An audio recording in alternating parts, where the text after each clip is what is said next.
Price we pay for peace and quiet. Brian, remember what we're trying. Yo, recognize because I've been tan and all. Hey, man, what you out here trying to kill elephants or something? We would have. So what's up? Which I'm still trying to crack. Did anybody else get this? Well, that's the thing. If he survived, we need to find him. But the whole area's sealed. Things change. Listen, we're wheels up at 8 a.m. God. In your heart. Your father gave this to me.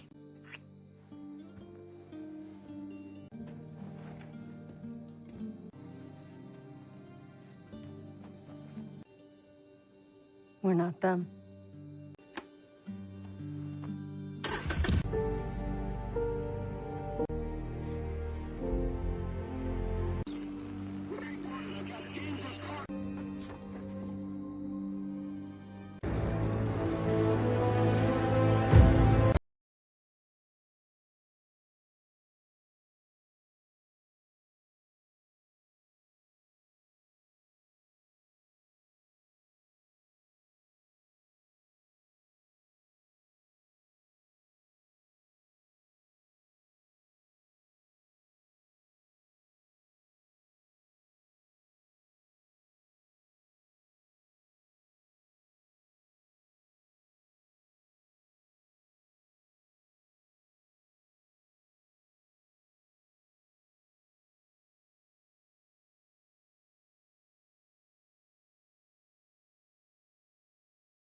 Fast and Furious movies stopped being about street racing somewhere around the fifth or sixth film. By the time F9 rolls around in 2021, the franchise has fully embraced its identity as high-octane spectacle where physics is merely a suggestion and family is everything. Director Justin Lin returns after skipping a couple entries, and he brings back that perfect blend of absurd action and genuine heart that made this series a global phenomenon. F9 opens with something the series rarely gives us: quiet. Dom Toretto sits on his porch in the middle of nowhere, watching his young son play. Little Brian toddles around their farmhouse, completely unaware that his dad once drove cars through skyscrapers and dragged bank vaults through Rio de Janeiro. Letty stands nearby, and you can feel the contentment radiating from both of them. They've earned this peace. But peace doesn't last long in this world. The movie wastes no time pulling us back. Before we get too comfortable with domestic Dom, the screen flashes to 1989. We're at a dirt track in Southern California, and the roar of engines drowns out everything else. This isn't the illegal street racing world we know from the first film. This is legitimate competition, sanctioned racing where Jack Toretto, Dom and Mia's father, makes his living behind the wheel.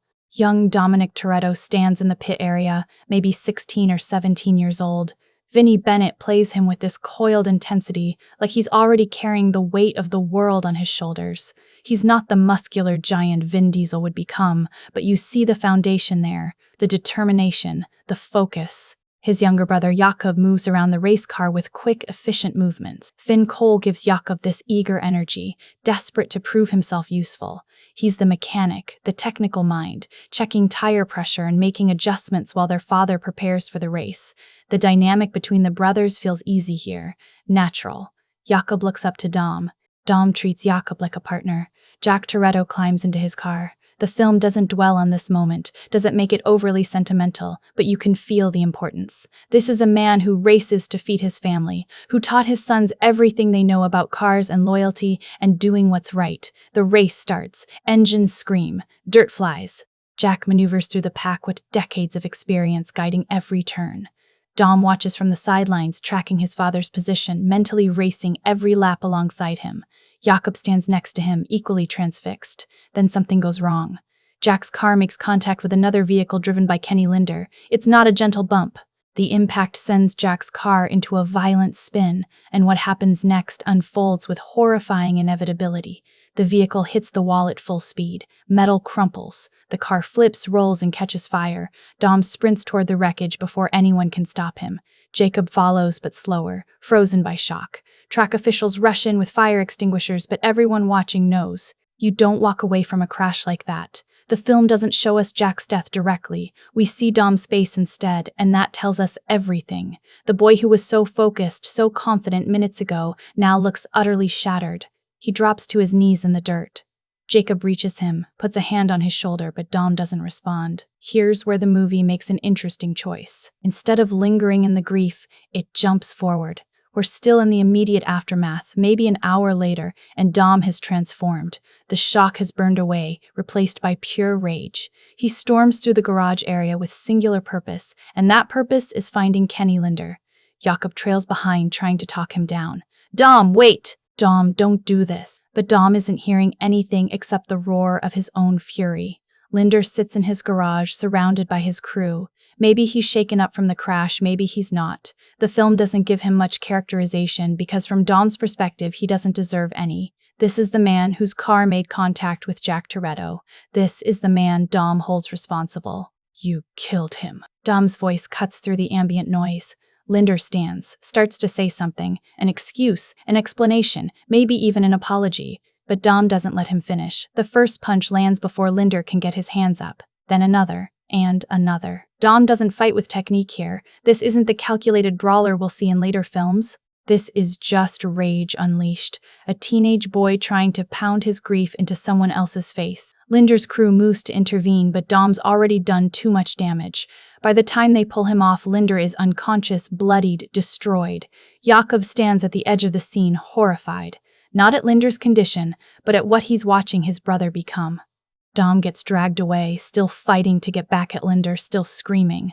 The flashback gives us crucial context. We learn that Dom went to prison for this assault, 2 years of hard time for nearly beating a man to death. But more importantly, we understand the origin of Dom's code. Family above everything, loyalty without question, protection at any cost. What makes this sequence work isn't just the visceral violence or the tragedy of losing Jack. It's the way the film establishes the bond between Dom and Jakob before showing us how completely it will shatter. These brothers worked together, trusted each other, stood side by side at their father's races. That makes what comes later so much more painful. The movie cuts back to the present briefly, letting us catch our breath. Dom sits at his kitchen table, and you can tell he's thinking about that day.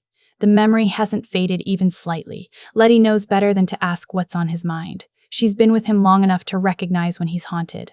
But we're not done with 1989 yet. The film has more story to tell, more foundation to lay. We'll return to the past again, peeling back layers of what really happened and why Dom and Jakob aren't speaking in the present day. For now, though, the groundwork is set. Jack Toretto is dead. Young Dom crossed a line in his grief. And somewhere in those events lies the seed of a betrayal so deep that it tore the Toretto family apart. The filmmaking here deserves mention. Lynn shoots the racing sequences with clarity, which sounds like a basic requirement but becomes rare in modern action cinema. You can follow the geography of the race, understand where each car is positioned, track the collision that kills Jack. When Dom attacks Linder, the camera doesn't shy away from the brutality, but it also doesn't glorify it. We see a kid making a terrible decision in the worst moment of his life. Vinnie Bennett and Finn Cole don't have much dialogue in these scenes, but they nail the physicality. The way young Dom carries himself changes completely after his father's death. Before the crash, he's confident but still has that teenage looseness. After, his shoulders are set differently. His jaw is tight. He's already becoming the Dom we know, hardening into someone who can't afford vulnerability. Jakob's body language tells a different story. He shrinks a bit after watching Dom's assault on Linder. There's fear there, but also something else. Confusion, maybe. Or the first hint of guilt about something the audience doesn't understand yet. The 1989 sequences are shot with a slightly different color palette than the present-day scenes.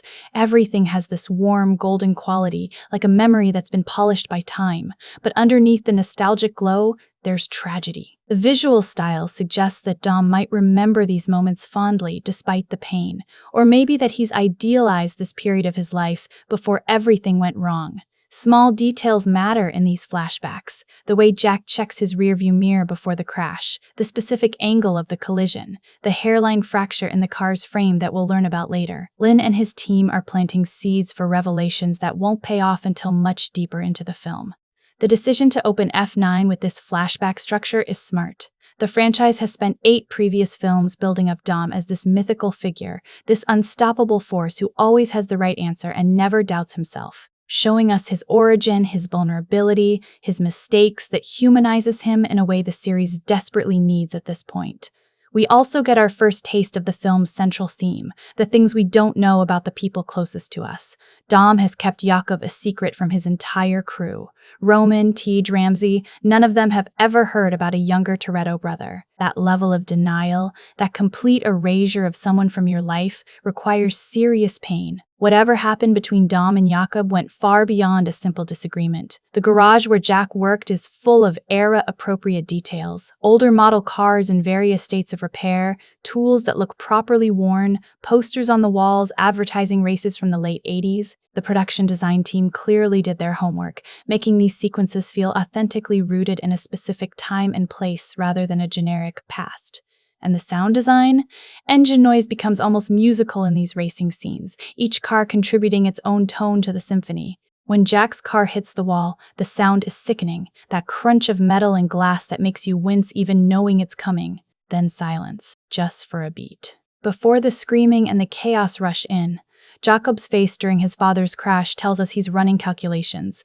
Even in shock, his mind is working mechanically, trying to figure out what went wrong. It's a character detail that will become crucial later, this idea that Jakob approaches problems analytically while Dom leads with his gut and his heart. The film also establishes the Toretto garage, the same location we saw in the first Fast and Furious movie, as a touchstone.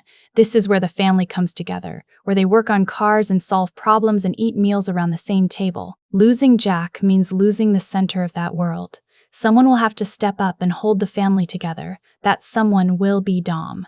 But the cost of taking that role, of becoming the patriarch at 17 or 18 years old, is enormous. The movie doesn't spell this out explicitly, but it's there in the subtext. Dom had to grow up instantly, had to become the protector, and maybe that meant making decisions he wasn't equipped to make. As part 1 of our journey through F9 closes, we've established the foundation. A father lost, brothers united in grief, and the first explosive expression of Dom's protective rage that will define him for decades to come. The film has taken us back to where it all started, not with street racing for pink slips, but with legitimate competition that turned fatal.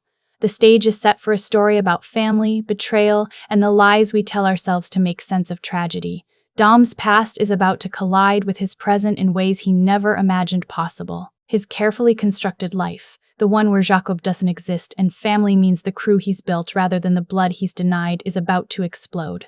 But first, we need to return to the present and see how Dom's peaceful existence gets interrupted. Because in this franchise, peace never lasts. The past always catches up, and family, whether you want it to or not, has a way of demanding your attention.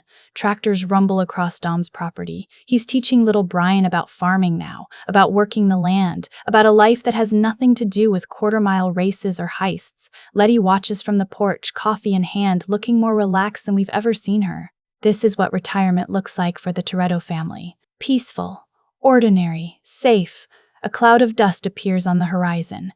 3 vehicles approach the farmhouse, engines purring with the kind of power that screams, "Not from around here!" Dom straightens up, already knowing what this means. You don't get surprise visitors when you live this far off the grid. Letty sets down her coffee, hand instinctively moving to where she'd keep a weapon if she were still in that life.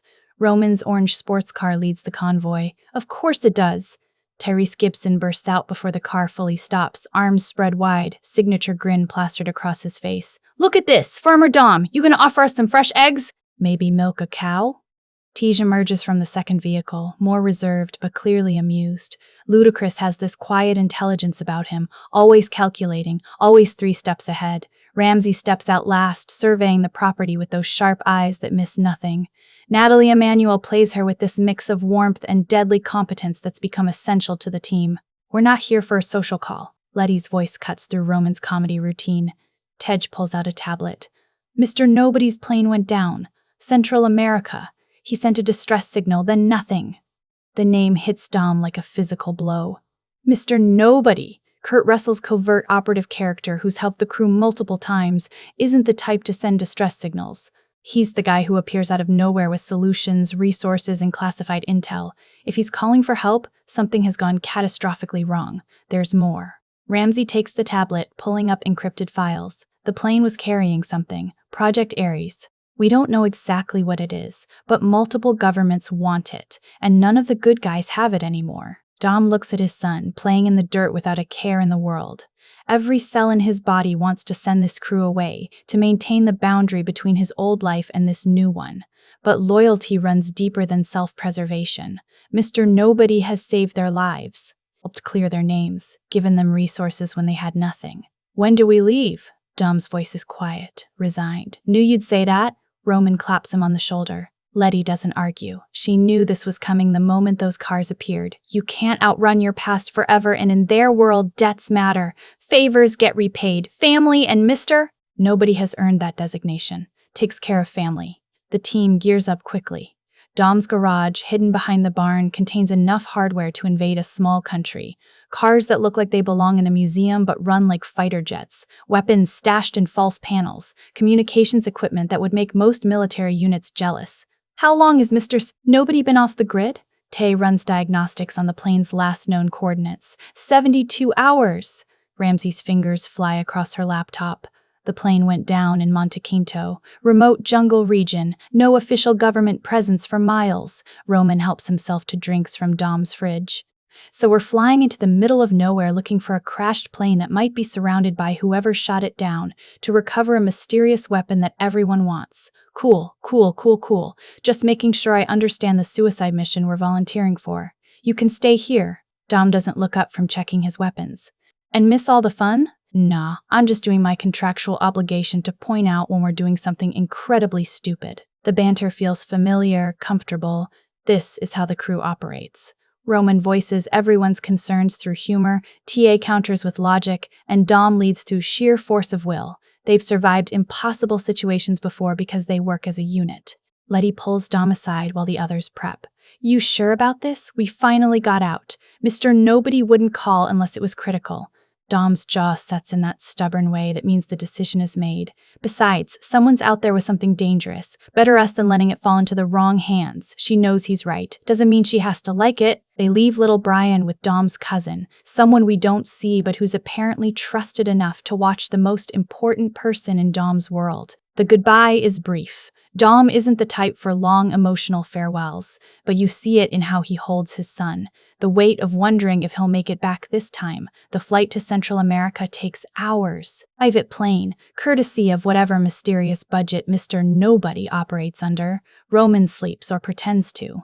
Tej reviews satellite imagery of the crash site. Ramsey works on decrypting the partial transmission they received. Letty sits next to Dom, not talking, just being present. You ever wonder when we'll be too old for this? Roman's question breaks the silence. Tej doesn't look up from his screen. Statistically speaking, we should have been too old for this 3 movies ago. So we're living on borrowed time. Great, that's comforting.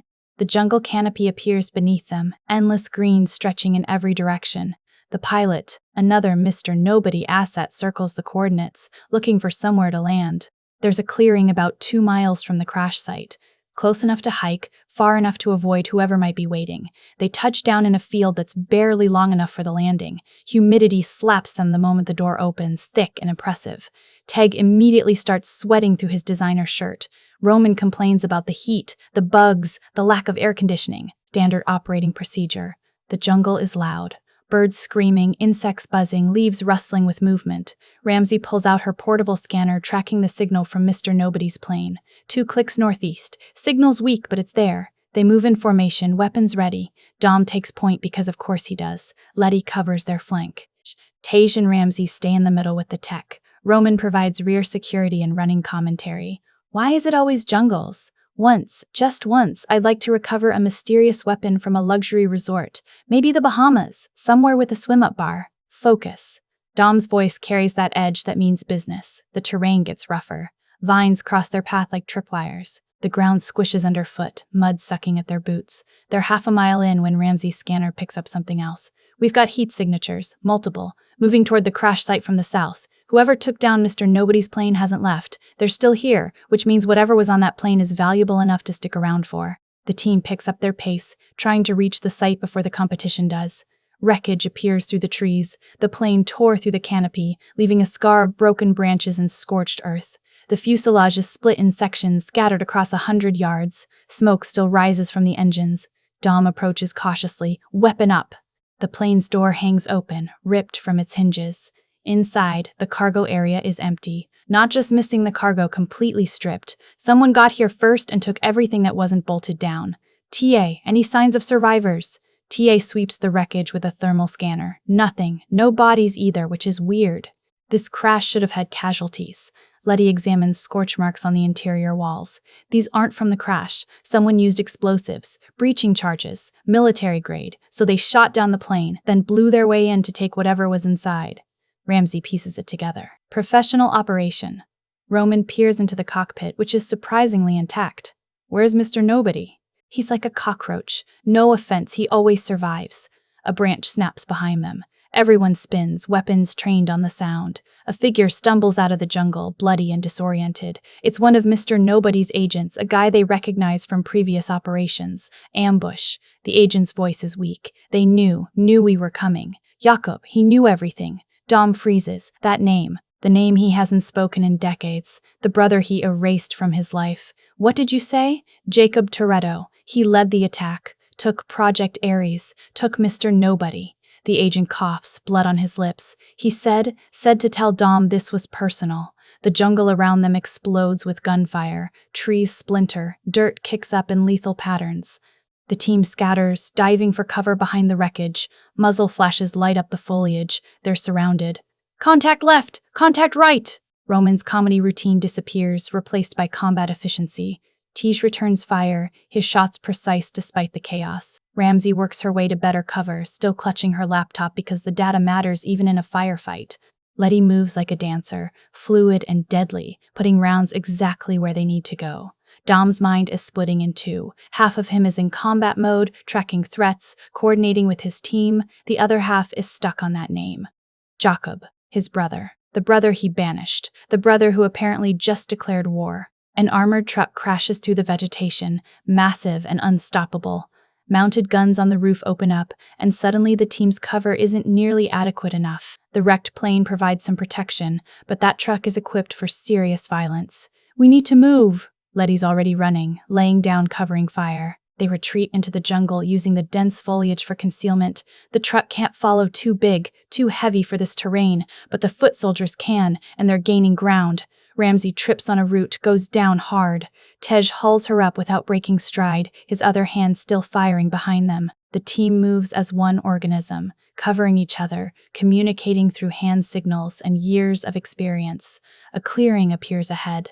Dom recognizes a trap when he sees one, but they don't have a choice. The soldiers are closing in from behind. They burst into the open space and nothing. The clearing is empty. No ambush, no trap.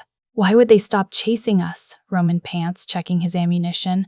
Tej scans the area with his equipment. Because they got what they came for. We were just loose ends. They don't care about us, they care about the prize. Dom's phone buzzes. Unknown number. He answers because in this life, unknown numbers usually mean something important. Hey, big brother. The voice hits him like a hammer. 25 years and he'd still recognize it anywhere. Jakob, heard you came looking for me. Sorry I couldn't stick around for a family reunion. But don't worry, you'll see me again soon. We have a lot to catch up on. The line goes dead. Letty sees Dom's expression. What is it? My past just caught up. Dom stares at the phone like it might explode. And it's armed with something that could change everything. Extraction takes another 3 hours. The team hikes back to their plane through hostile territory, every shadow potentially concealing enemy combatants. Nobody speaks. Roman's usual commentary has dried up completely. the wounded agent. His name is Sean, they learn, barely stays conscious as Tej supports him through the jungle. Back at the aircraft, Ramsey stabilizes Sean while Letty pilots them out.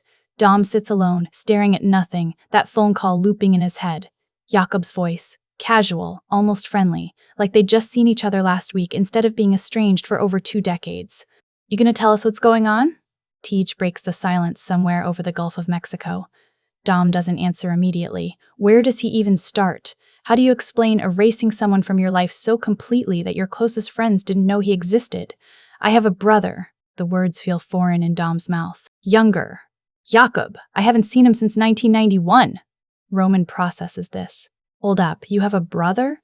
A whole entire brother you never mentioned? In all the years we've been doing this insane stuff together, you never thought to bring up, oh, by the way, I have a sibling out there somewhere? There was nothing to mention. He stopped being my brother a long time ago. Dom's voice carries finality, but Letty knows him better than that. What happened? She keeps her tone neutral, non-judgmental. The cockpit feels too small for this conversation. Dom stands, moves to the back of the plane where he can pace. After my father died, things came out, things about the crash. I thought Jakob was responsible, so I gave him a choice, leave and never come back or face what I'd do to him.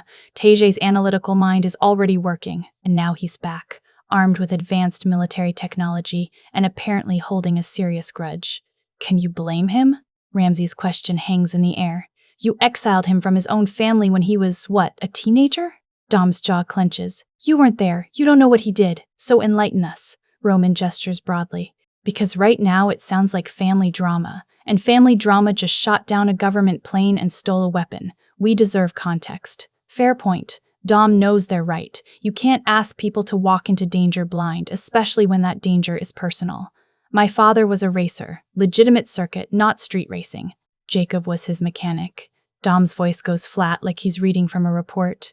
The day my father died, his car had a mechanical failure. Crash killed him instantly. Later, I found evidence that someone had tampered with the car, someone who had access to it right before the race. Letty sees where this is going. Jakob. Dom confirms. He denied it. Swore he didn't know anything about it. But the evidence was there, so I raced him. Put up our father's garage as stakes. I won. Told him to get out of California and never show his face around our family again. Silence fills the cabin. Even Roman doesn't have a joke for this. That's heavy, man. TA finally speaks. But if he's holding this kind of grudge, why wait 25 years? Why come at you now with Mr. Nobody's operation? Because whatever Project Aries is, it's big enough to make a move. Ramsey pulls up files on her laptop. I've been digging into the fragments of data we recovered. Aries isn't a weapon in the traditional sense. It's a control system. Think of it as a skeleton key for any computer-based defense network worldwide. Roman's eyes widen. So whoever has this can just take over anything digital, satellites, missile systems, power grids, banking networks. Ramsey's face is grim. In the wrong hands, Project Aries could cause a global catastrophe. And Jakob has it. Dom's brother, the one he cast out, now possesses the most dangerous piece of technology on the planet. The irony isn't lost on anyone. They land at a private airfield outside Los Angeles as the sun sets. A black SUV waits on the tarmac, Dom's cousin bringing little Brian back. The boy runs to his father, oblivious to the weight crushing down on everyone else. Dom picks him up, holds him close, and for just a moment, the tension breaks. We need more intel! Letty watches Dom with his son. We're flying blind here! Who's Jakob working with? What's his endgame? Where does he plan to use Aries? Tej nods toward the airfield office. Let me make some calls. I know people who track this kind of thing. While Tej works his contacts, Roman and Ramsey grab food from a nearby diner. Dom stays with little Brian, playing on the tarmac, trying to pretend his world isn't imploding. Letty gives him space but stays close enough to provide support when he needs it. 40 minutes later, Tej emerges with information. Got something. Jakob's been linked to a guy named Otto. European arms dealer specializes in cutting-edge tech. Intelligence agencies have been tracking him for years but can never pin anything solid. So Jakob found himself a buyer. Letty puts the pieces together. Steals Aries, sells it to Otto. They both profit from the chaos. Maybe. Tej doesn't sound convinced. But why target Mr. Nobody specifically? There are easier ways to acquire technology if profit's the goal. This feels personal. Strategic. Dom knows Tej is right. Jakob could have hit a dozen different targets, but he chose an operation connected to Dom's world. The message is clear. This isn't just about the weapon. This is about making Dom pay attention, making him hurt. We need Mia. The words surprise everyone, especially Dom himself. Roman blinks. Your sister? The one who retired to raise her kids in suburbia? She kept in touch with Jakob. Dom's voice is quiet. After I kicked him out, Mia refused to cut contact completely. She's the only one who might know where he'd go, how he thinks. Letty pulls out her phone. I'll call her. Mia Toretto answers on the second ring. Jordana Brewster's character has been through as much as any of them. Street racing, international heists, near-death experiences, but she chose family in the traditional sense. Married Brian O'Connor, had kids, built a normal life. Or as normal as life gets when your maiden name is Toretto. The conversation is brief. Mia doesn't hesitate. I'm coming! Send me the location. You don't have to, Dom starts. He's my brother too, Dom. Both of you are. I'm not sitting this out. The line goes dead. 12 hours pass. The team relocates to Dom's garage, the same one from the first film, now a command center filled with computers and tactical gear. Mia arrives at dawn, looking exactly like someone who got pulled out of suburban comfort and thrown back into the life she'd left behind. She hugs Dom first, then Letty, then the rest of the crew. Roman tries to lighten the mood with a joke about soccer moms turned secret agents, but it falls flat. Everyone's too wired. Jakob called me 2 weeks ago. Mia doesn't waste time. First time in 6 months. Said he was working on something big, something that would change everything. He wanted to know if I thought you'd ever forgive him. Dom's expression doesn't change. What did you tell him? The truth. That you're the most stubborn person I know and holding grudges is basically your superpower. Mia manages a sad smile. He laughed. Said that's what he figured. Then he asked about little Brian. Wanted to know if his nephew knew he existed. That hits Dom harder than any punch could. Jakob thinking about family, about connections he'll never have, while simultaneously stealing weapons and threatening global security. The contradiction doesn't compute. Ramsey's computer chimes. Got a hit! Facial recognition picked up Jakob boarding a private flight from Mexico City. Destination, London. London? Tej pulls up maps. What's in London? A person. Mia recognizes something in the data. L. Jakob mentioned her once, said she was important to a project he'd been tracking. I didn't think much of it at the time. Ramsey digs deeper. L. Lou, former protege of Mr. Nobody. Specialist in cybersecurity and… wait. Her fingers freeze on the keyboard. She helped design the encryption for Project Aries. If Jakob has the hardware but can't access the system without the proper codes, he needs her to unlock it. Letty finishes the thought. So we get to her first. Plans form quickly. Letty and Mia will fly to London, locate Elle before Jakob does. The rest of the team stays stateside, coordinating intel and preparing for whatever comes next. Dom wants to go himself, but Mia talks him down. You and Jakob in the same city? That ends in explosions and property damage. Let us handle this part. She's using her big sister voice, the one that brooks no argument. Reluctantly, Dom agrees. Letty and Mia leave within the hour, taking a red-eye to Heathrow. That leaves Dom, Tej, Roman, and Ramsey at the garage, waiting for intel and trying not to think about all the ways this could go sideways. Tej tinkers with cars to stay busy. Roman works out, burning nervous energy.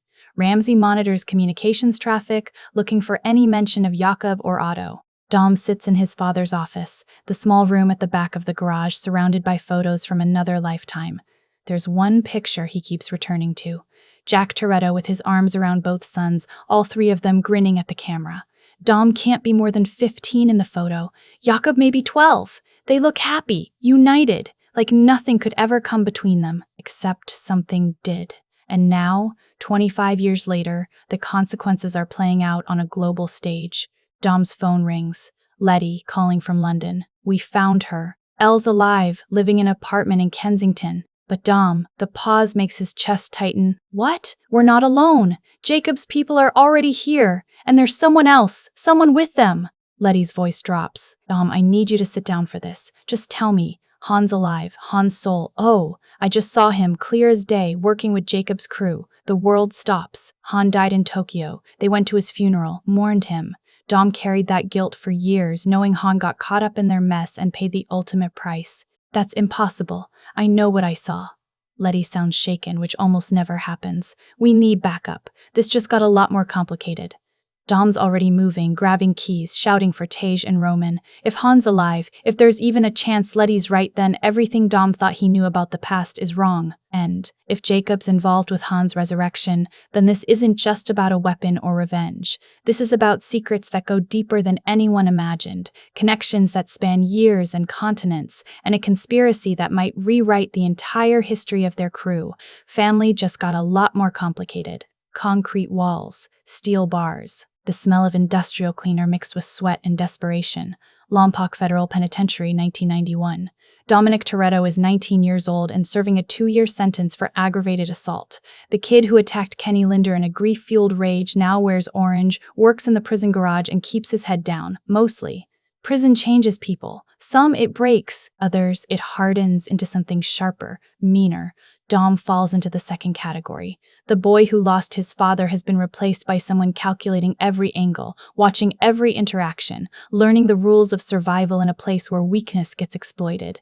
The garage is his sanctuary. Warden assigned him there after seeing his file, grew up around cars, worked in his father's shop, understands engines like most people understand breathing.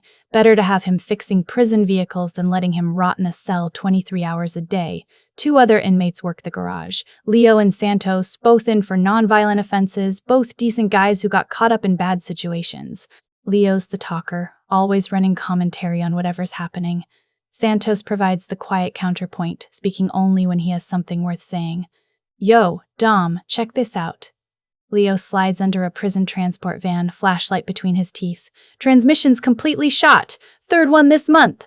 You'd think the state could afford better vehicles. Dom grunts acknowledgement, focused on rebuilding a carburetor. His hands move with practiced efficiency, muscle memory taking over. Working on engines quiets the noise in his head, the constant loop of that last conversation with Jakob before everything shattered. Santos appears with paperwork. Guard needs the pickup running by tomorrow. Says it's priority. Everything's priority. Leo emerges from under the van, grease-streaked and grinning. They think we're miracle workers in here. The work continues. Hours blur together in the garage. Remove, repair, replace, repeat. It's meditative in its own way. Engines don't lie. They either run or they don't. No gray area, no wondering if you made the right call. Unlike exiling your brother from the only family he had left. Dom shoves that thought down, focuses on the carburetor. The jets are clogged, choking fuel flow. He cleans them methodically, one at a time, inspecting each piece before reassembly. You ever miss it? Leo's question cuts through the mechanical sounds. Racing, I mean. I heard you come from some serious street cred. Different life. Dom doesn't elaborate. Santos, always more perceptive, changes the subject. Your sister visited last week, right? Mia? She did. Sat across from him in the visiting room, trying to hold it together while telling him about Jakob, how their younger brother was struggling, lost without family, without direction. Oh, he needed Dom to reconsider, to at least talk to him. Dom refused. The evidence was clear. Jakob had access to their father's car. Jakob knew engines well enough to cause a failure that wouldn't be immediately obvious. And most damning, Jakob never looked surprised when the crash happened, like some part of him expected it. Yeah, she visited. Dom offers nothing more. Leo, bless him, doesn't know when to quit. Must be nice having family that shows up. My people wrote me off the second the judge brought down the gavel. The carburetor is clean. Dom starts reassembly, fitting pieces together in the precise order they require. Everything has its place. Everything serves a function. Remove the wrong part and the whole system fails. Kind of like family. Weeks pass. Dom's release date approaches. Mia visits again. Brings news. Jakob is racing now. Underground circuits, trying to make a name for himself, using everything their father taught him, everything Dom taught him, competing against people who don't care about honor or rules. He asks about you. Mia's voice is soft, pleading. Every time I see him, tell him to stop asking. Dom, please. He's family. Family doesn't kill family. The words come out harder than Dom intends. When I get out, I don't want to hear his name. I don't want updates. As far as I'm concerned, I have one sibling, you. Mia leaves in tears. Dom returns to his cell, stares at the ceiling, and wonders if he's making the right choice. The doubt lasts about 30 seconds before the image of his father's burning car returns, and the anger hardens everything again. 3 days before his release, Leo makes a discovery. Dom, you need to see this. His voice echoes through the garage, urgent and excited. Dom finds him in the storage area, surrounded by parts from old race cars the prison acquired from some defunct track. Leo holds a section of roll cage, shining his flashlight on a specific weld point. Look at this! See the fracture pattern? Leo traces the metal with one finger. This didn't break from impact. This was already weak. Someone welded it wrong on purpose, or used the wrong technique. Car probably handled fine until it took a hard hit, then the whole structure failed. Santos leans in. Well, can you tell? My dad was a welder before he got laid off. Taught me the difference between stress fractures and manufacturing defects. Leo looks at Dom. Why would someone build a race car with compromised safety equipment? The question detonates in Dom's mind. His father's car, the crash. He'd assumed the mechanical failure was sabotage, something added or removed to cause the wreck. But what if it was subtler? What if someone had built weakness into the structure months or years earlier, waiting for the right moment for it to fail? That changes everything. Jakob was the mechanic for that specific race, but Jack Toretto's car was built and maintained over years by multiple people. Anyone could have compromised it. Rival racers, jealous competitors, even someone trying to fix a race without Jack's knowledge. Or what if Jack knew? What if he ordered the modification himself? The thought is insane. Why would someone sabotage their own vehicle? But Dom can't shake it once it lodges in his brain. His father was meticulous about safety, paranoid even. If that car had a structural weakness, Jack would have caught it unless he put it there intentionally. Release day arrives with California sunshine and a bus ticket to Los Angeles. Mia picks him up, drives him home to the garage that's legally his now. The probate court settled the estate while he was inside. Toretto Automotive belongs to Dom, with provisions for Mia when she turns 21. Jakob isn't mentioned in the will. Their father never updated it after the younger son was exiled. He wants to see you. Mia doesn't waste time. Jakob, he's been waiting for you to get out. No. Dom, I said no. That's final. Dom walks through the garage, seeing his father everywhere. The workbench where Jack taught him to gap spark plugs. The lift where they'd spend hours diagnosing engine problems. The office where Jack kept records of every race, every car, every modification. Mia follows him. He says he can explain what happened, says there's more to the story than you know. There's nothing to explain. He had access, he had knowledge, and Dad died. Dom's voice is flat. End of story. You're going to regret this. Mia's crying now, frustration and grief mixing into anger. One day you'll realize you were wrong, and by then it'll be too late to fix. She leaves. Dom stands in the empty garage, surrounded by ghosts, and wonders if she's right. The doubt lasts longer this time. Maybe a full minute. Then he sees his father's helmet on the shelf, and the anger returns like a familiar friend. Word spreads quickly. Dom Toretto is out, and he's calling out Jakob. Traditional challenge. Quarter mile. Pink slips. Winner takes the garage. Loser leaves California forever. Jakob accepts within hours. The race happens 3 nights later on a closed stretch of industrial road. Half of LA's underground racing scene shows up to watch the Toretto brothers settle their blood feud. Mia stands off to the side, refusing to choose, her presence a silent plea for them to stop this madness. Dom sits in his father's Charger. Black. Powerful. The car Jack was building before he died, finished by Dom in the months before prison. Every modification is a tribute, every part chosen with reverence. Jakob pulls up in a custom build, something he cobbled together from salvage and skill. It's fast! You can hear it in the engine note, but it lacks the heritage of Dom's ride, lacks the connection to their father. They don't speak, don't acknowledge each other beyond the cold stare across the pavement. Someone's girlfriend counts them down, hand dropping, and they launch. Engines scream, tires smoke. 2 brothers pushing machines to their absolute limit, neither willing to yield an inch. Through first gear, second, third, they're dead even. Jakob shifts with precision, his technique flawless because Dom taught him everything he knows. But Dom has rage on his side, the kind of fury that makes you hit redline and hold it, that makes you ignore every rational voice screaming at you to lift off. He edges ahead. Just barely, just enough. The finish line passes. Dom wins by half a car length. Jakob pulls over, kills his engine, and climbs out. For a moment, they just look at each other, 2 kids who lost everything trying to figure out how they ended up here. You have 24 hours. Dom's voice carries over the crowd. Get out of California. Don't come back. Don't contact Mia. Don't use our last name. You're done. Jacob's face shows something complicated. Hurt, anger, resignation, and something else Dom can't identify. You're making a mistake. The only mistake was trusting you. Dom turns away, climbs back in the Charger. Goodbye, Jakob. He drives off, leaving his brother standing in the road with nothing but a losing car and a shattered family. The crowd disperses. The street goes quiet. Mia approaches Jakob, hands him an envelope. Money, enough to start over somewhere, and my number. When you get settled, call me. Someone in this family should remember what Dad taught us about loyalty. Jakob takes the envelope, hugs his sister, and disappears into the night. 25 years later, standing in that same garage with his team preparing for war, Dom finally understands what that look on Jakob's face meant. It wasn't guilt, it was pity. Like Jakob knew something Dom didn't, and watching his older brother make this catastrophic choice was painful beyond words. The flashback fades. Present-day Dom snaps back to reality as his phone buzzes. Letty, texting from London, confirmed. It's Han, and he has answers you're not going to like. Time to face the past. All of it. Impossible. Dead people don't come back. Funerals don't lie. Han's soul. Oh, died in Tokyo, his car engulfed in flames after a deliberate hit by Deckard Shaw. The crew mourned him. Moved on because that's what you do when someone you love gets killed in this life, except apparently they don't stay dead. Tej and Roman scramble to book flights while Dom stands frozen, phone still pressed to his ear even though Letty hung up minutes ago. His mind refuses to process the information. Han, alive, working with people connected to Jakob. Could she be mistaken? Roman's question is gentle, like he's talking to someone in shock. Lot of Asian dudes in London, maybe she... Letty doesn't make mistakes like that. Tej cuts him off, already pulling up airline options. If she says it's Han, it's Han. Ramsey looks up from her laptop, face pale.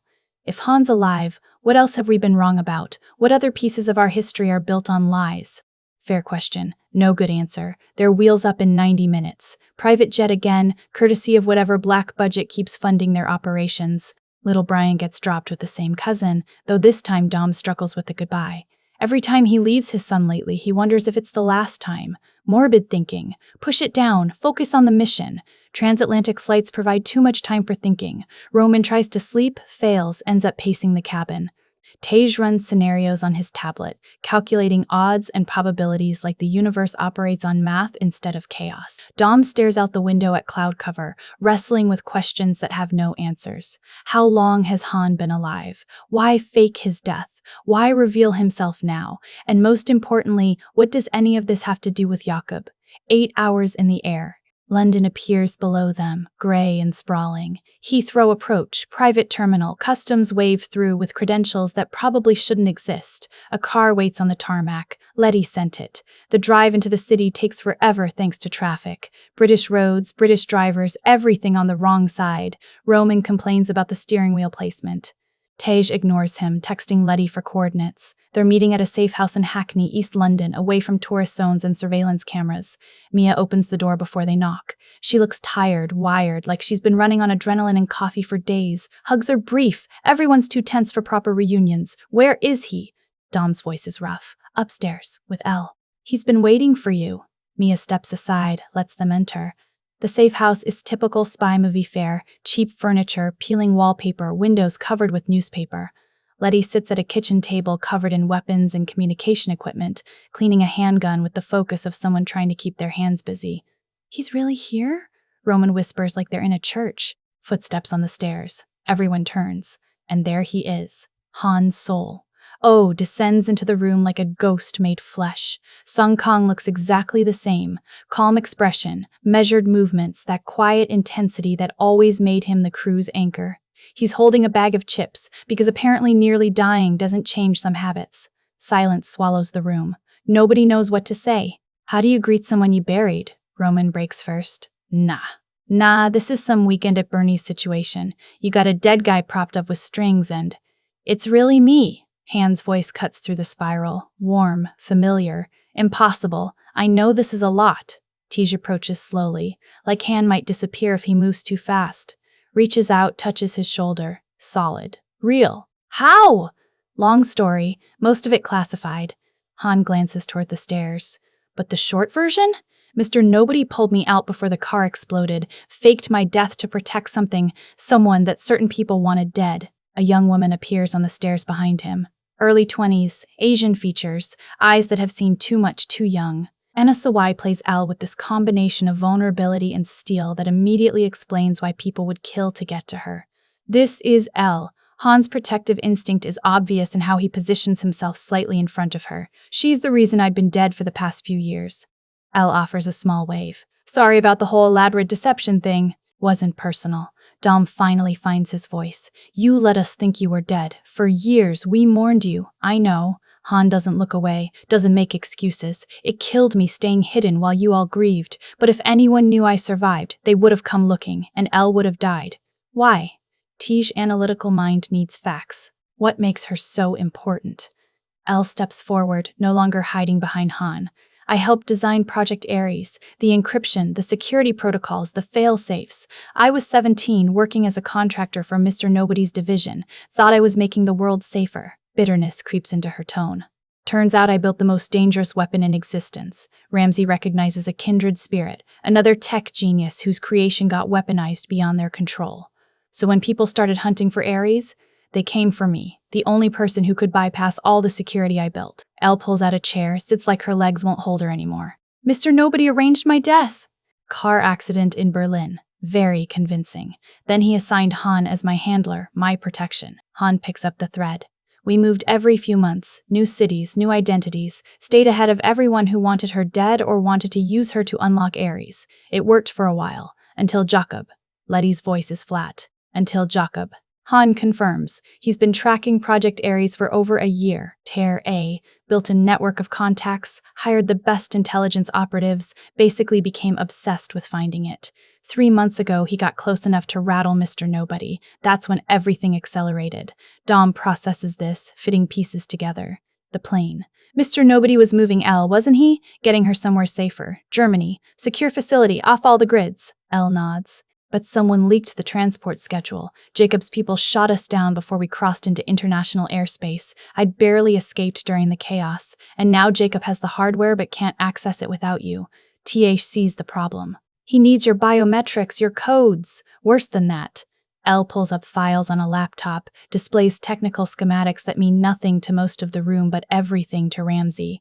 Aries has a dead man switch. If anyone tries to force access, the whole system corrupts. Brute force won't work. He needs me to willingly unlock it. Roman asks the obvious question. So why doesn't he just grab you? Threaten you until you comply? Because I'm not the only key. Elle brings up another file. Mr. Nobody has the second authentication code. 2-person integrity check. Even if Jakob got me, he'd still need to capture or coerce Mr. Nobody, which explains why Mr. Nobody is missing instead of dead. Jakob needs him alive, needs him conscious enough to provide credentials. The window for this operation is narrow. Eventually, security protocols will lock everyone out permanently, and Project Aries becomes useless. How long? Dom asks. Elle checks her watch. 72 hours, give or take. After that, the system assumes hostile compromise and self-destructs the core code. 3 days to find Jakob, rescue Mr. Nobody, and prevent a global catastrophe. Standard Tuesday for this crew. Mia's been quiet, processing everything, but now she speaks up. Jakob called me yesterday. Left a voicemail. She pulls out her phone, plays it on speaker. Jakob's voice fills the room.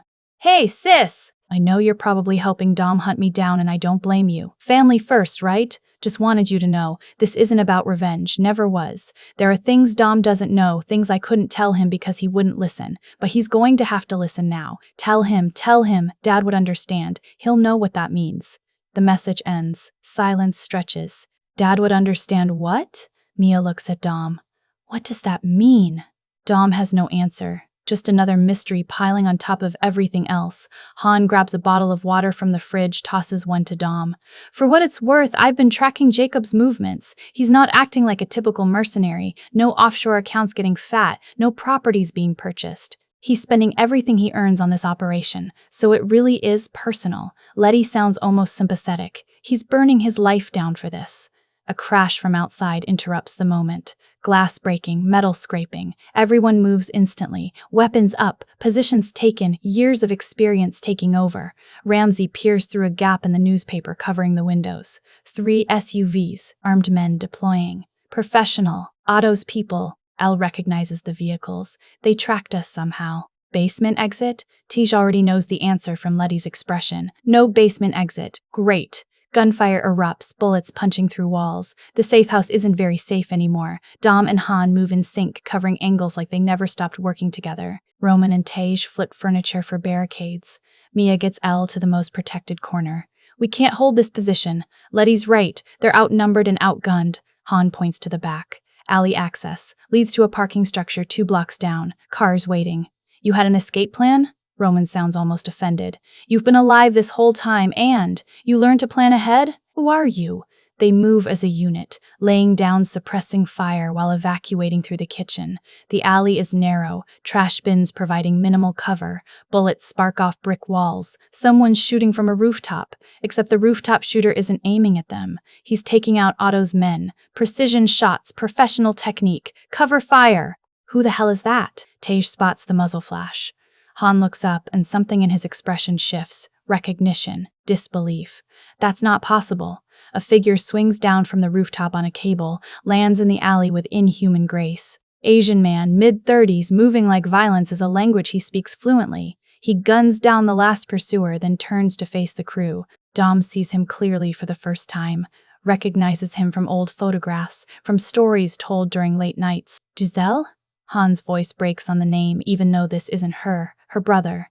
The man's accent is thick. And we need to leave. Now! More coming! They run! Parking garage. 2 stolen Mercedes SUVs, engines already running. Giselle's brother. He gives his name as Armando drives like he's been doing this his whole life. Weaving through London traffic, ignoring red lights, taking corners that physics says shouldn't work. Your sister never mentioned a brother. Han's in the passenger seat, voice tight. She had her secrets. I had mine. Armando clips the taxi, doesn't slow down. After she died, I spent years tracking the people responsible. Trail led to Otto, then to Jakob, then to Project Aries. When I heard Elle was in danger, I knew Giselle would have wanted her protected. Letty follows in the second vehicle, the rest of the crew crammed inside. Roman's complaining about legroom, Tej's monitoring police scanners. Mia keeps Elle calm, while Ramsey triangulates their pursuers' positions. 3 more vehicles joining the chase. Ramsey's fingers fly across her phone screen. Otto's throwing everything at us. Dom leans forward from the back seat. Where are we going? Airport, private terminal. Armando executes a handbrake turn that shouldn't be possible in an SUV. I have a plane fueled and ready. Been preparing for emergency extraction since I arrived in London. Bullets shatter the rear window. Safety glass sprays across the interior. Han returns fire, calm and precise. The years in hiding haven't dulled his combat skills. They reach the airport with 4 destroyed police cars and a small army of Otto's mercenaries in their wake. Armando's plane is exactly what he promised. A Gulfstream G550, sleek and fast, sitting on the tarmac with engines spooling up. Nobody questions how he acquired it. In this life, you learn not to ask about resources. Wheels up in under 2 minutes. London shrinks below them as they climb toward cruising altitude. Only when they level off does anyone relax enough to process what just happened. Giselle had a brother. Han says it to himself, like testing the reality. She never told me. She was protecting you, both of you. Armando pulls out a flask, takes a drink. Our family had enemies, powerful ones. The less you knew, the safer you were. Elle interrupts the moment with urgent news. I've been monitoring dark web chatter. Jakob's in Edinburgh, Scotland. And he's moving on something big. Tej pulls up maps of Edinburgh on his tablet. What's in Edinburgh worth risking exposure? A data center. Ramsey recognizes the target immediately. One of the largest server farms in Europe, houses backup systems for dozens of government agencies, including defense networks. The pieces click together. Jakob has the Aries hardware. He has Elle's encryption keys partially cracked, probably through brute force computing and stolen intelligence. What he needs now is processing power, massive amounts of it, enough to run the final decryption and activate the system. He's going to use the data center's infrastructure. Elle's face goes pale. If he plugs Aries into that kind of computational network, he can override my security measures through sheer processing force. Won't be elegant, but it'll work. Dom makes the decision instantly. We're going to Edinburgh. We end this there. Flight time, 90 minutes. Armando knows a landing strip outside the city, another off-books facility that probably shouldn't exist. They touch down in Scottish countryside, gray skies and rolling hills, temperature dropping 20 degrees from London. Local assets provide vehicles. 3 high-performance cars, modified for speed and durability. Nothing exotic, BMWs and Audis that can blend into traffic while packing serious power under the hood. Intel says Jakob's hitting the data center in 4 hours. Armando briefs them while they gear up. He's bringing a convoy. Armored trucks, heavy weapons, the works, not trying to be subtle anymore. Where's the data center? Mia checks her weapon, movements automatic from years of muscle memory. Tej pulls up satellite imagery. Industrial park on the outskirts, 12 miles from city center. One main access road, multiple secondary exits. Security is tight private military contractors, biometric access, the whole package. Jakob will overwhelm them with force. Letty studies the terrain. Hit hard, get inside, connect Aries to their systems before anyone can mount an effective response. Roman raises the question. Everyone's thinking. So what's our play? We can't exactly walk into a firefight with Jakob's entire operation plus professional security contractors. Han has an idea. We don't go in. We intercept. Hit the convoy before they reach the facility. Take out the trucks, grab Aries, extract before Otto's backup arrives. Ambush or ambush. Dom likes it. Where's the best intercept point? Scanning imagery reveals options. The approach to the data center runs through old Edinburgh neighborhoods. Narrow streets, historic buildings, limited maneuvering room for large vehicles. Jakob's convoy will have to slow down, funnel through choke points. Here, Tej marks a location. 2-lane street, buildings on both sides, sharp turn at the end, perfect kill box. We set up parallel to their route, hit them from the side when they're committed to the turn. Planning takes 30 minutes, positions assigned, timing calculated, contingencies mapped. They're outgunned and outnumbered, but surprise and familiarity with urban combat give them an edge. Edinburgh appears through the windshield, medieval architecture mixing with modern construction, castle looming over everything, history pressing down from every direction. Beautiful city, about to become a war zone. They take positions 2 hours before Jakob's estimated arrival. Waiting is the hardest part. Roman fidgets. Tej triple checks equipment. Mia and Letty maintain vigilant silence. Han eats snacks, because apparently some things never change. Elle stays with Armando in an overwatch position, ready to provide technical support or escape if everything goes sideways. Ramsey monitors communications, ready to jam enemy frequencies. Dom sits in his BMW, hands steady on the wheel, mind running through every possible scenario. Somewhere in that convoy is his brother. The brother he exiled. The brother who apparently has information that would change everything. Maybe after this is over, they'll finally talk. Really talk. Clear the air about their father's death and 25 years of silence. Or maybe they'll kill each other. Family reunions go both ways. Ramsey's voice crackles through their comms. Convoy spotted. 8 vehicles. 2 armored personnel carriers. 4 modified trucks. 2 SUVs for security. Jakob's in the 3rd truck based on signal intelligence. Everyone ready? Dom doesn't need confirmations. This crew has run operations like this 100 times. The convoy appears, rolling through Edinburgh's streets like a mechanized serpent. Heavy vehicles, military-grade armor, mounted weapons visible on the APCs. Jakob went shopping with serious money. They wait. Patience is critical. Let the convoy commit to the turn. Let them get bunched up where maneuvering is difficult. Now! Dom launches from his position, the BMW screaming across cobblestones. Letty mirrors him from the opposite angle. They converge on the convoy in perfect synchronization, civilian cars transforming into guided missiles. Except Jakob was ready. Magnetic harpoons fire from the lead APC, massive electromagnets on cables. They latch onto Dom's hood, and suddenly his car is being pulled forward at an accelerating rate. The magnet's force is incredible, metal warping, engines screaming in protest. They've got magnets! Roman's voice spikes with panic as his vehicle experiences the same treatment. Jakob's convoy isn't just armored. It's equipped with electromagnetic weapon systems, turning the laws of physics into offensive capabilities. Cars get yanked from their trajectories, slammed into buildings, crushed against each other. Tej manages to reverse course, avoiding a magnetic lock. These aren't normal magnets. Industrial-strength electromagnets like junkyard crushers. Dom fights his steering wheel, trying to maintain control while his car is literally being pulled apart. Metal groans. Glass shatters. The BMW's structural integrity won't last. He does the only thing that makes sense. Accelerates directly toward the source. Can't fight the magnet's pull? Use it. Dom aims for the APC, dragging him, building speed, letting physics work with him instead of against him. At the last second, he yanks the emergency release on his harness and dives through the passenger window. His BMW impacts the APC at 60 miles per hour. Metal meets metal with catastrophic results. The explosion engulfs both vehicles, flames and debris scattered across the street. Dom rolls to his feet, already running. Letty's beside him. She executed the same maneuver, sacrificing her car to take out the second APC. Now they're on foot in the middle of a convoy armed with weapons that make traditional combat impossible. The trucks continue forward, ignoring the chaos. Jakob's committed to the mission. Whatever happens to his security, he's getting Aries to that data center. Han appears from a side street in a commandeered delivery van. Get in! They pile into the vehicle. Han floors it, chasing the convoy through increasingly narrow streets. The historic Edinburgh architecture becomes a blur of stone and glass. One of Jakob's modified trucks slows, the rear door opening. A massive electromagnetic array is mounted inside, and it begins pulling everything metal toward it. Street signs, manhole covers, parked motorcycles, all of it yanked from place and becoming projectiles. This is insane! Roman ducks as a bicycle flies past the windshield. Mia spots the weakness. The magnets need direct line of sight! Break visual contact and they lose lock. Han executes a hard right into an alley barely wide enough for the van.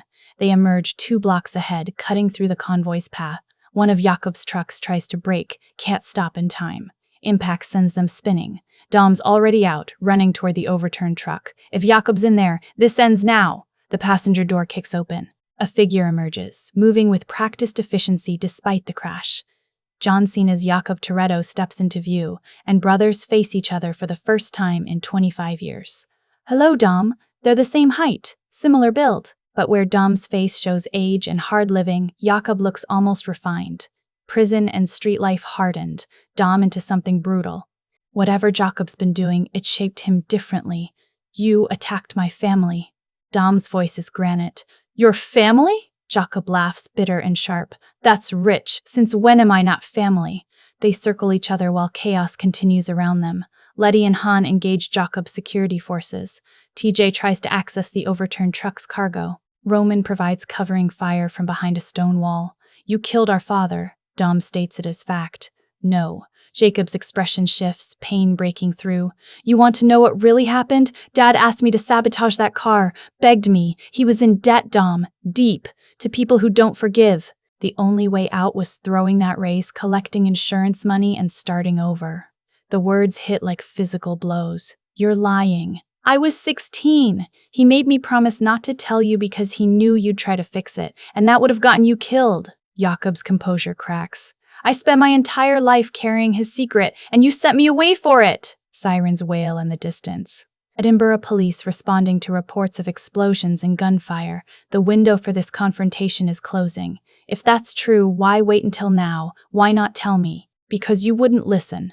Jakob pulls something from his jacket. Not a weapon, a photograph. Old, faded. Their father with a man Dom doesn't recognize. Dad was working with people, dangerous people. And when he died, they didn't forget. They've been watching our family for decades, waiting. Dom takes the photograph, studies it. His worldview is fracturing. Project Aries is the key to exposing them. To ending this. Jakob's voice drops. I'm not the villain here, Dom. I'm trying to save us. An explosion rocks the street.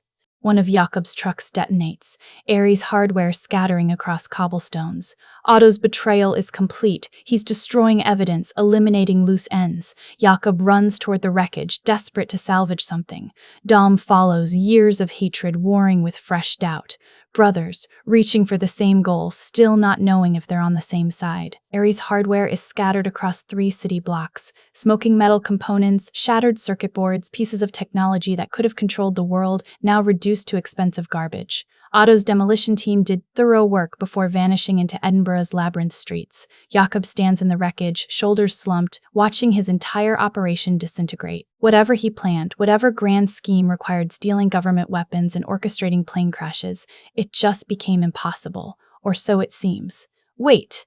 Elle appears from the van, laptop open, scanning frequencies. The main Aries module is still intact. The explosion took out the peripherals, but the core processor survived. She picks through debris with the care of a surgeon, locating a device roughly the size of a shoebox, scorched but functional. The heart of Project Aries, still beating. Jakob reaches for it. Dom blocks him. Brothers stand frozen, neither willing to yield. We don't have time for this. Letty's pragmatism cuts through the testosterone. Otto's people will regroup. Police are coming. We need to move. She's right. Sirens grow louder. Flashing blue lights reflect off medieval stone. Han's already back in the van, engine running. Mia grabs Elle. Tej and Roman provide rear guard. Dom makes a choice that surprises everyone, including himself. Jakob comes with us. Say what now? Roman's objection is immediate and vocal. He has information we need, and Otto just tried to kill him, which means he's a liability to them now. Dom's logic is sound, even if nobody likes it. We take him, we get answers. Jakob doesn't argue, just nods and moves toward the van. 25 years of exile and reconciliation happens in a smoky Edinburgh street with police bearing down. Family reunions rarely follow scripts. They abandon the delivery van 3 miles out, switching to a panel truck Armando staged earlier. Professional getaway protocol. Multiple vehicle swaps, counter-surveillance routes, constant communication monitoring. By the time Edinburgh authorities organize a proper manhunt, the crew is already on the M8 motorway heading west. Cramped quarters force proximity. Jakob sits across from Dom in the cargo area, neither speaking. Mia positions herself between them, literal and metaphorical mediator. Han drives with Letty navigating. Roman and TA occupy the middle seats, whispering like they're in a library. Elle examines the recovered Aries module. Good news, it's operational. Bad news, without the full array, it can't interface with ground-based systems. We'd need satellite access to make it functional. So Otto failed, but the weapon's still in play. Tej processes the implications. Who else is chasing this thing? Jakob finally speaks. Everyone. Chinese intelligence, Russian SVR, private military corporations. 6 governments that officially deny knowledge while funding black ops to acquire it. He looks at Dom. That's what I've been trying to prevent. Dad discovered something before he died. Evidence of a shadow network using people like us, racers, mechanics, criminals, as unknowing assets. He was going to expose them. And they killed him for it. Dom's voice is flat. They made it look like an accident. But yeah. Jakob pulls out a battered notebook, pages filled with their father's handwriting. I found this years after you exiled me. Took me a decade to understand what he was documenting. Names, operations, money trails, all pointing to a conspiracy that's been operating since before we were born. Mia takes the notebook, flips through pages of codes and observations. Why didn't you come to us with this? Would Dom have listened? Jakob's question needs no answer. Silence fills the truck. 25 years of assumptions collapsing under the weight of evidence. Toretto wasn't just a racer. He was investigating something that got him murdered. And Jakob spent his entire adult life continuing that investigation while carrying the blame for his father's death. Otto's part of this network. Jakob continues. Project Aries was supposed to be my way in. Steal it, use it as leverage to expose the whole operation. But Otto's smarter than I gave him credit for. He's been playing me from the start. Ramsey, listening via comlink from a separate vehicle with Armando, pipes up with research. Otto's real name is Otto Eberhardt, former East German intelligence. After the wall fell, he went private, brokered deals between governments and criminal organizations. If there's a shadow network, he'd absolutely be connected. Where is he now? Letty's question is tactical. Tbilisi, Georgia. Jakob provides coordinates. He's meeting with buyers, planning to auction Aries technology to the highest bidder now that the original plan failed. Tej pulls up maps. That's 1,500 miles from here. We'd need a plane, I know. Jakob cuts him off. Already arranged. There's an airstrip in Glasgow.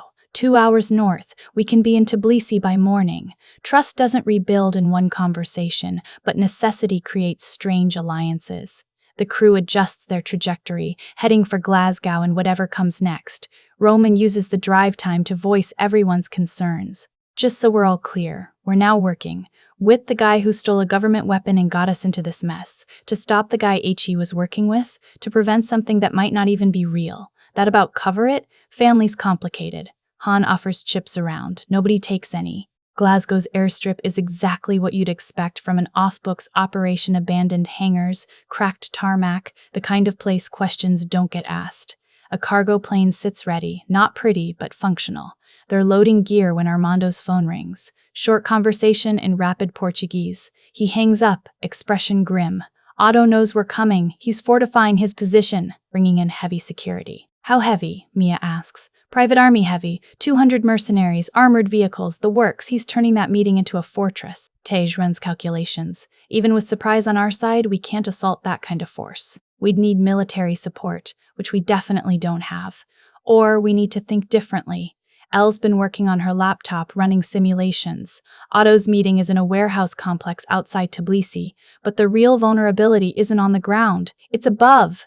She displays satellite imagery, a communications satellite in geosynchronous orbit, one of dozens providing coverage to that region. Otto plans to demonstrate Aries by hijacking the satellite, proving to potential buyers that the technology works. If we take out the satellite, Aries becomes useless. No demonstration, no sale, no global threat. Elle's logic is sound. Roman sees the problem immediately. How exactly do we take out a satellite?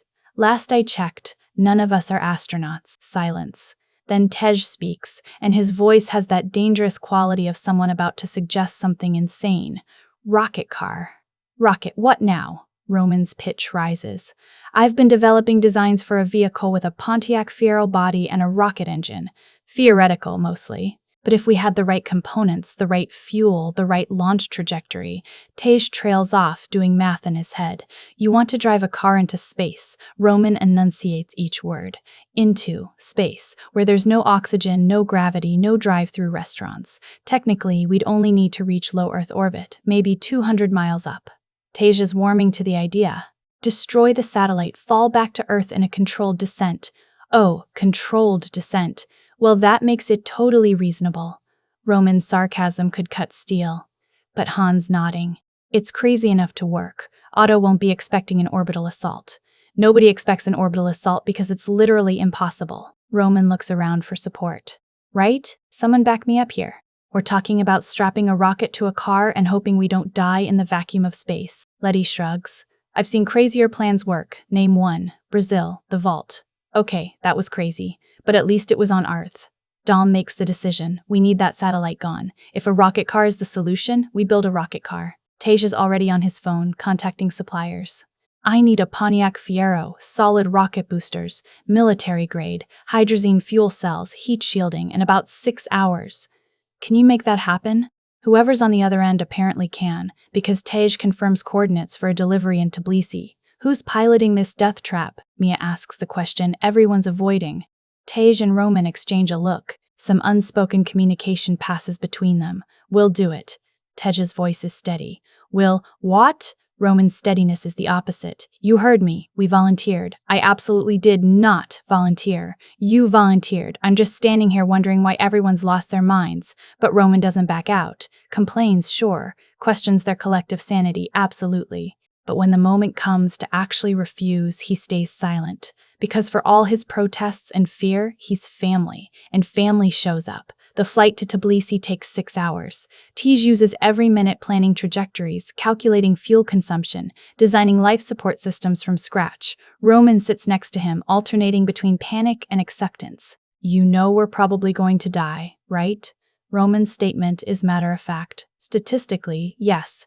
97% mortality rate based on my calculations.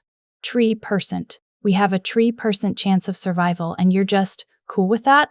Tej looks at him. I'm terrified. But someone has to do this. Ours. Might as well be us. That's the worst pep talk in the history of pep talks. Georgia appears below them. Mountains and valleys, ancient cities, and Soviet-era infrastructure. Tbilisi sprawls along the Kura River, church spires mixing with communist apartment blocks. They land at yet another unofficial airstrip. A truck waits, loaded with components that shouldn't exist. The Pontiac Fiero looks almost cute until you see the rocket assembly being welded to its frame. This is happening. We're really doing this. Roman touches the car like it might explode. Which it very well might. Queenie Shaw appears from the passenger side of the delivery truck. Helen Mirren in full criminal matriarch glory, looking entirely too pleased with herself. Heard you needed some exotic hardware. Happens I know a few suppliers. Her British accent makes selling weapons to street racers sound sophisticated. How did you even? Dom starts. I have my ways, dear. Plus, your sister called. Said you were attempting something monumentally stupid and could use help. I do love monumentally stupid. Queenie surveys the team, eyes lingering on Jakob. Another Toretto. You all do multiply, don't you? Introductions are brief. Queenie provides not just equipment, but intelligence. Otto's exact location, security layouts, timing for the meeting. Her criminal network apparently rivals most intelligence agencies. He's expecting trouble on the ground. Has the entire warehouse district locked down. Queenie pulls up tactical displays. but his focus is terrestrial. A satellite assault? She smiles. That's proper mad. I approve. Preparations accelerate. Tej and Roman test the rocket systems. Elle programs the guidance computer. Jakob provides details on auto security patterns. Letty and Mia coordinate ground assault for after the satellite goes down. Dom watches his brother work alongside his crew, integration happening naturally despite decades of separation. Maybe family is less about history and more about present choices. 12 hours until Otto's meeting, until Roman and Tej attempt the impossible, until this family broken, reunited, expanded faces a threat that started before they were born.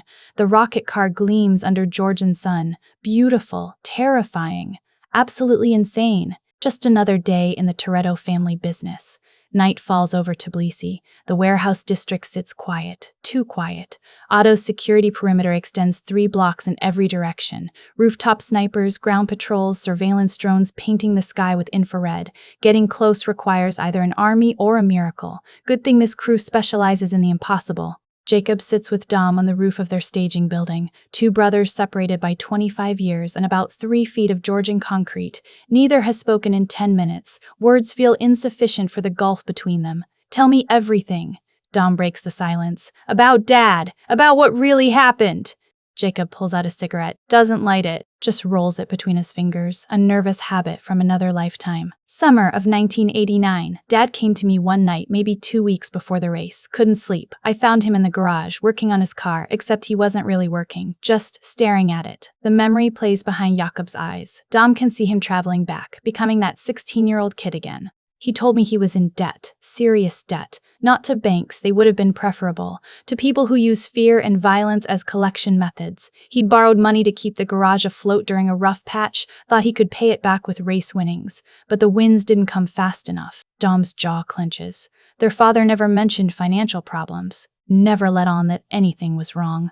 The people he owed gave him an ultimatum, throw the next race or they'd come after the family, after us. Jakob's voice cracks slightly.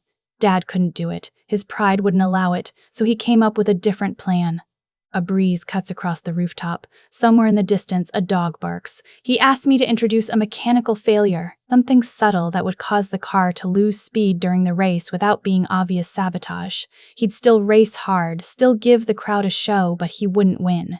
The people he owed would get their outcome, and nobody would suspect he threw it deliberately. Dom processes this. Everything he believed about that day, about Jakob's guilt, was built on incomplete information. I refused at first, told him it was too dangerous, that mechanical failures in racing are unpredictable. But he insisted, made me promise not to tell you because you'd try to fix it yourself and that would have gotten you hurt. Jakob finally lights the cigarette, inhales deeply. So I did what he asked, loosened a bolt in the steering assembly. Not enough to cause immediate failure, just enough to create problems during hard cornering. The race plays out in Dom's memory, but now with new context. His father making that turn, the steering giving way, the crash that followed. Except Kenny Linder made contact before the failure could happen naturally. The collision triggered everything early, in the worst possible way. Jakob's hands shake slightly. I killed him. Not intentionally, not maliciously, but my actions led directly to his death. And I had to live with that while you beat Linder half to death for something that wasn't even his fault. Silence stretches. Dom's entire foundation is shifting. The righteous anger that sustained him for decades, the certainty that justified exiling his brother, all of it built on a misunderstanding. When you found evidence of tampering and came after me, I couldn't tell you the truth. Dad made me swear. Even dead, I couldn't break that promise. Jakob stubs out the cigarette. So I let you hate me, let you believe I was capable of murdering our father. Because at least that way, his memory stayed clean. The notebook, Dom's mind connects pieces. The evidence of the conspiracy. Dad was investigating the people he owed money to. Not just them, the whole network they were part of. He realized they weren't just loan sharks, they were part of something bigger, using the racing circuit as a cover for illegal operations. Laundering money, moving contraband, recruiting drivers for smuggling runs. Jakob retrieves the battered notebook from his jacket. He documented everything, names, dates, operations, was planning to go to the authorities right after that race, which means Jack Toretto's death might not have been an accident at all. The people he was investigating could have arranged the whole thing, the debt, the pressure, even Kenny Linder's aggressive driving. Otto's in that notebook. Jakob flips to a page marked with faded ink. Different name back then, but same face. He was the regional coordinator, managing operations across multiple countries. When I started digging into Dad's investigation years later, Otto's name kept appearing. That's how I ended up working with him. You were using Otto to get close to the conspiracy. Dom understands now. Project Aries was supposed to be my access key. Steal it, threaten to expose his operations unless he gave me the entire network structure. Names, locations, bank accounts, everything needed to bring them down. Jakob's expression hardens, but he was always 3 steps ahead.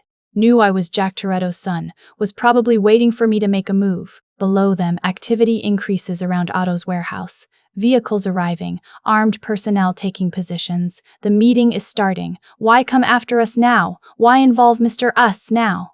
Nobody in my crew? Dom asks. Because Otto forced my hand. He figured out I was investigating him, so he accelerated his timeline. Arranged the plane crash, stole the Aries component I was tracking, and made it public enough that you'd get involved. Jakob meets his brother's eyes. He wanted us to destroy each other. Wanted the Toretto family to finally tear itself apart completely.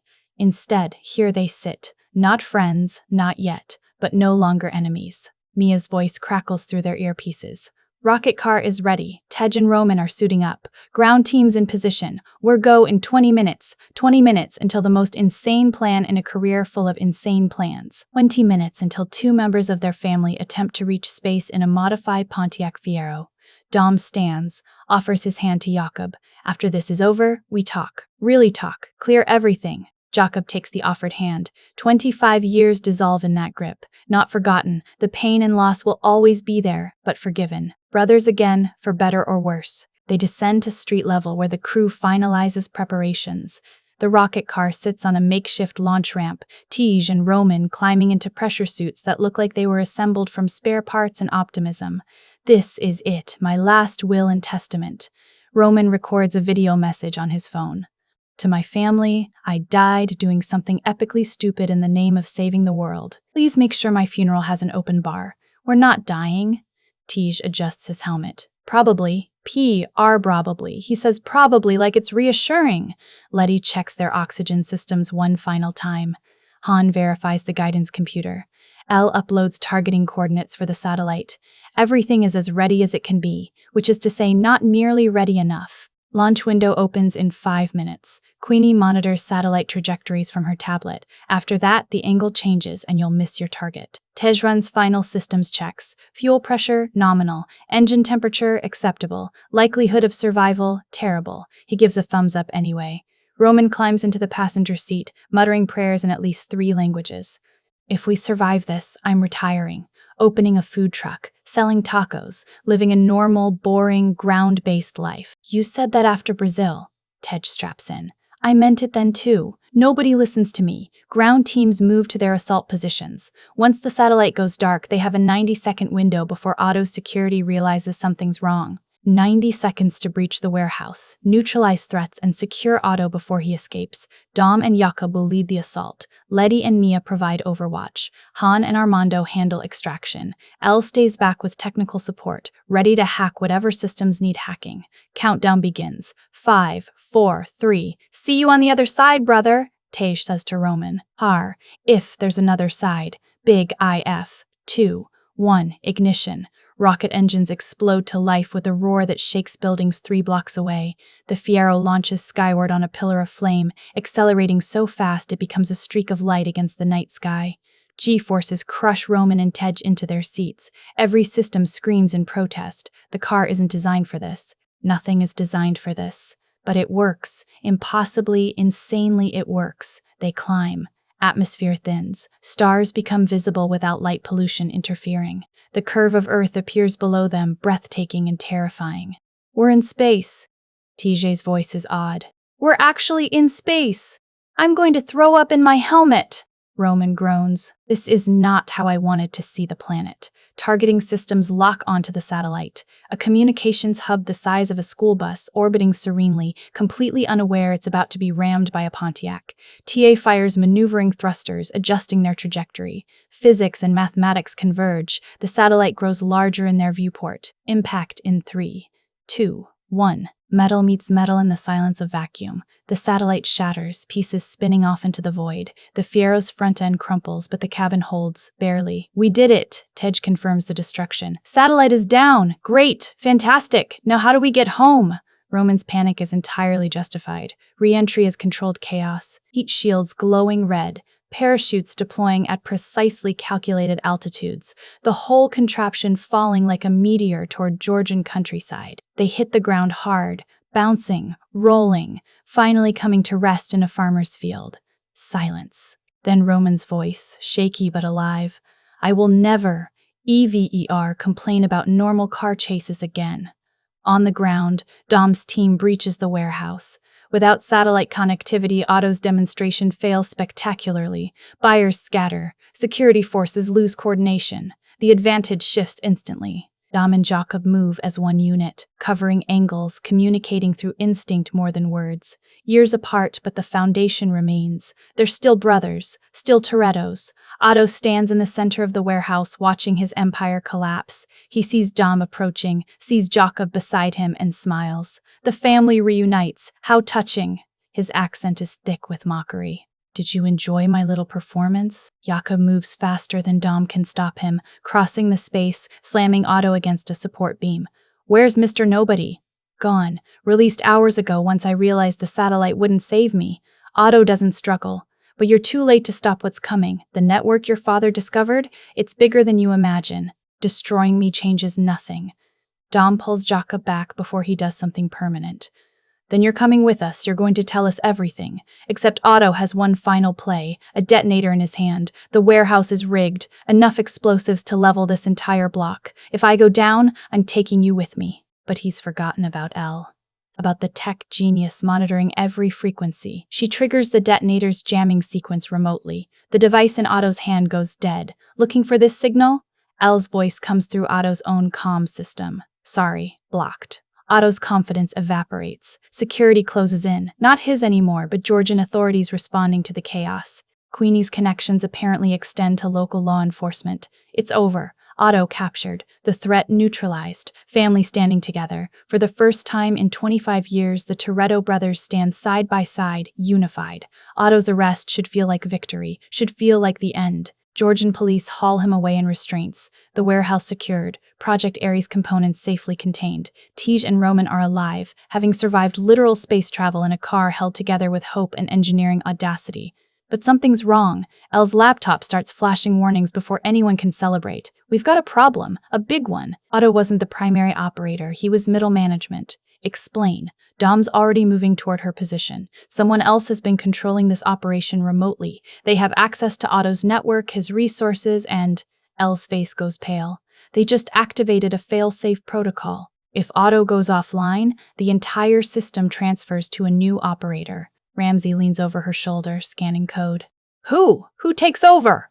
A face appears on Elle's screen. Charlize Theron Cipher, her distinctive blonde dreads and cold smile filling the display. She's somewhere tropical based on the background, sipping something colorful with an umbrella in it.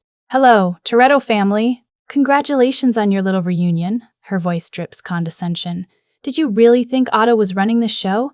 He was a useful idiot, a distraction while I positioned the real assets. Jacob's expression hardens. Cipher, I should have known. You've met? Letty asks. Once. She approached me about a year ago, offered resources for my investigation. I turned her down. Jakob watches the screen like Cipher might reach through it. Guess she decided to use me anyway. Cipher's smile widens. You Torettos are so predictable. Give you a common enemy, and you'll destroy yourselves trying to stop him. But while you were playing hero in Tbilisi, I've been moving the real prize. The screen splits. New footage shows a convoy of trucks racing across what looks like Russian countryside. Heavy military vehicles traveling at high speed toward an unknown destination. Mr. Nobody is in the lead truck, very much alive, very much unhappy. Cipher zooms in on a vehicle. And before you ask, yes, I have the complete Project Aries system. Otto's component was a decoy. The real hardware has been with me for weeks. Elle's hands fly across her keyboard. She's telling the truth. Signal tracking shows active Aries signatures in that convoy, full operational capacity. What do you want? Dom keeps his voice level despite the rage building. Entertainment mostly. Watching you chase shadows has been delightful. Cipher takes a sip of her drink. But also leverage. See, Project Aries gives me control over global defense networks, nuclear arsenals, financial systems, everything. And Mr. Nobody's biometric authentication just gave me the final access code I needed. Ramsey's already calculating. If she activates Aries with that level of access, she can trigger conflicts between nations, start wars, crash economies, hold the entire planet hostage. Gold star for the tech girl. Cipher's mockery is infuriating. And here's the fun part. You have 45 minutes before I upload the final protocol and take control. After that, stopping me becomes exponentially harder. Where are you? Jakob demands. Guess you'll have to find out. Tick-tock, boys. The screen goes dark. Silence fills the warehouse. Everyone processing the scope of what just happened. Victory snatched away and replaced with a countdown to global catastrophe. Queenie breaks the quiet. The convoy. I recognize that terrain. Caucasus Mountains, probably heading toward the Russian-Georgian border. There's an old Soviet communications facility in that region, abandoned officially, but perfect for the kind of operation Cipher's running. TA pulls up satellite imagery. Found it. Fortified compound 30 miles from here. If they're traveling at that speed, they'll arrive in about 20 minutes, which gives us 20 minutes to intercept, assuming we leave right now. Han's already moving toward vehicles. Intercept with what? Roman's back from the field where they landed, still wearing parts of his spacesuit. We just used our rocket car. That was our big weapon. What's plan B? Mia spots something in the warehouse corner. Otto's trucks, the ones with the electromagnetic systems. The magnet trucks from Edinburgh. Otto's people drove them all the way to Tbilisi and now they sit abandoned, still equipped with industrial-strength electromagnets capable of pulling vehicles apart. Those nearly killed us. Letty walks over to inspect one. Which means they'll definitely work on Cipher's convoy. Jakob knows the systems. Otto modified these personally. Each truck has 3 separate magnet arrays, front, sides, and rear, range of about 50 meters, strong enough to rip engines from chassis. So we use her own weapons against her. Dom's already formulating the plan. Take the magnet trucks, intercept the convoy, tear apart her vehicles before she reaches the compound. Armando raises a valid concern. Cipher's not stupid. She'll have countermeasures, probably non-metallic armor, composite materials that won't react to magnets. Then we improvise, like always. Dom turns to his crew. Tej, Roman, you two did the impossible once tonight. Can you handle driving magnet trucks? As long as they stay on the ground, I'm good. Roman's already climbing into the driver's seat of the nearest truck. Teams form quickly. Dom and Jakob take the lead truck. Letty and Mia in the second. Han and Armando in the third. Tej and Roman operate the fourth. Elle and Ramsey stay mobile in a support vehicle, coordinating communications and hacking whatever needs hacking. Queenie provides one final gift. I've arranged a distraction at the border. Georgian military will be conducting exercises that just happen to block Cipher's direct route. She'll have to detour through the mountain pass, which is where we'll be waiting. Dom fires up the magnet truck's engine. It roars like a mechanical beast. They roll out 4 modified trucks carrying electromagnetic weapons designed for vehicular combat. The absurdity isn't lost on anyone. A month ago, they were retired, living quiet lives. Now they're racing through Georgian mountains, preparing to fight a cyber terrorist with magnets. Family business as usual. The mountain pass is narrow, winding, surrounded by rocky cliffs. Perfect ambush terrain. They set up in a staggered formation. 2 trucks on each side of the road, magnets pointed toward the center, creating a kill zone that anything metallic can't pass through. Convoy approaching. 5 vehicles. Armored transports. Ramsey's voice feeds them real-time intelligence. ETA 3 minutes. Dom checks his systems. Magnet power at full capacity. Targeting computer online. Communications with other trucks established. Everything ready. Jakob sits in the passenger seat, weapon across his lap, expression unreadable. After we stop Cipher, I'm disappearing again. Too many people know my face now. Too many agencies wanting answers about Project Aries. Or you could stick around. Help us deal with the network Dad was investigating. Dom doesn't look at him. Family could use someone with your skills. You asking me to join your crew? I'm asking my brother not to run away this time. Jakob considers this. 25 years of exile, potentially ending right here in a Georgian mountain pass while preparing for combat. Life never follows expected patterns. We'll see if we survive the next 10 minutes first. Headlights appear around the bend. Cipher's convoy, moving fast despite the treacherous terrain.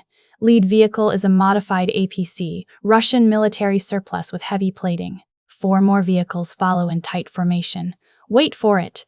Dom's finger hovers over the magnet activation. Let them commit to the pass. The convoy enters the kill zone. Front vehicle passes the first set of trucks. Now!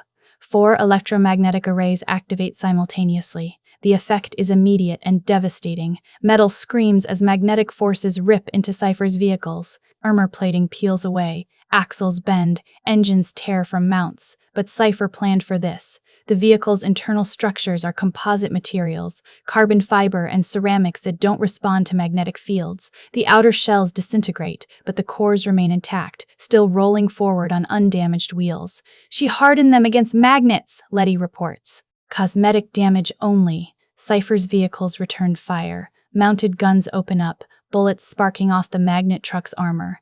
The advantage shifts. What should have been a quick ambush becomes a sustained firefight. Dom makes a split-second decision. Ram them. Use the trucks as battering rams. He floors the accelerator, the massive magnet truck lurching forward with surprising speed. Jakob braces for impact. They hit Cipher's lead vehicle at 40 miles per hour, the collision throwing sparks and debris across the mountain pass.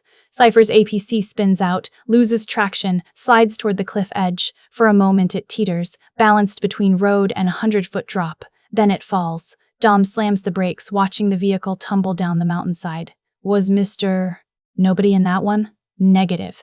El's been tracking heat signatures. He's in the 3rd vehicle, the one that just broke through your line. Hands already in pursuit, his magnet truck chasing the escaping vehicle through the narrow pass. Armando leans out the window, firing at tires, trying to slow them down without destroying the truck completely. The remaining convoy vehicles scatter.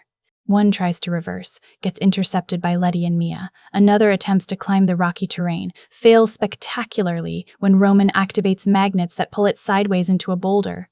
Cipher's voice crackles through their comms, having hacked their frequency. Impressive, but ultimately futile. Even if you rescue Mr. Nobody, I still have Aries. I still have access. Not for long. Elle's been working magic on her end, found her location. She's not in some tropical paradise that was stock footage. She's in the Soviet compound, quarter-mile ahead. Ground floor, eastern wing. How'd you find her? Ramsey sounds impressed. She got cocky. Tried to hack our comms using the same satellite network I've been monitoring. Trace the signal directly to its source. Elle's smile is audible. Amateur hour. Han's pursuit ends when he forces Mr. Nobody's transport off the road. The vehicle crashes through underbrush, comes to rest against a tree line. Han and Armando approach with weapons ready. The doors open. Mr. Nobody emerges, battered and furious but alive. Ert Russell's character looks like he's had the worst week of his life. Took you long enough. He accepts Han's offered hand. Cipher's been monologuing at me for 3 days. I almost welcomed death. Where's Aries? Dom arrives, having left Jakob to secure the other captured vehicles. She has the hardware, but not the final activation code. I didn't give it up despite some very creative persuasion. Mr. Nobody shows bruises that confirm Cipher's interrogation methods weren't gentle, but she's close, maybe hours away from cracking it through brute force. Then we end this now. Dom looks toward the Soviet compound, visible on the ridge ahead. Concrete bunkers and communication towers, abandoned for decades, but clearly operational again. We go in, we get Aries, we stop Cipher permanently. She'll have defenses, guards, automated systems. Mr. Nobody warns.